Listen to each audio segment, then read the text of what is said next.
এত সুন্দর একটা প্রোগ্রাম আয়োজন হয়েছে এবং এই আয়োজনটা অনেক ক্রিয়েটিভলি করা হয়েছে উইদিন শর্ট টাইম। আপনারা যদি এই বয়সে এতটুকু কাজ করতে পারেন, আমি মনে করি আর কিছুদিন পর বিশ্বজয়ের সক্ষমতা আপনাদের থাকবে।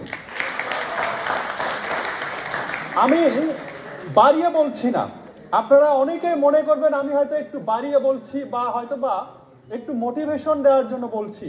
বাংলাদেশের তরুণরা যতটা মেধাবী, ইউরোপ বা আমেরিকার ছেলেমেয়েরা আমি মনে করি এতটা মেধাবী না।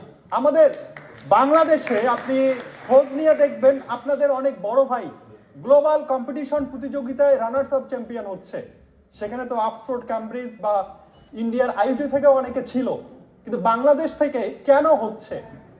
বাংলাদেশের ছেলেমেয়েরা আসলেই মেধাবী। ল্যাকিংসটা কোথায়? সবচেয়ে যেটা গুরুত্বপূর্ণ ল্যাকিংস হচ্ছে লিডারশিপ স্কিল। আমি যেটা মনে করি এখন লিডারশিপ স্কিল বা আপনি যদি বলেন কমিউনিকেশন স্কিল, নেটওয়ার্কিং স্কিল, আমাদের ছেলেমেয়েরা এগুলোকে গুরুত্ব দিচ্ছে না।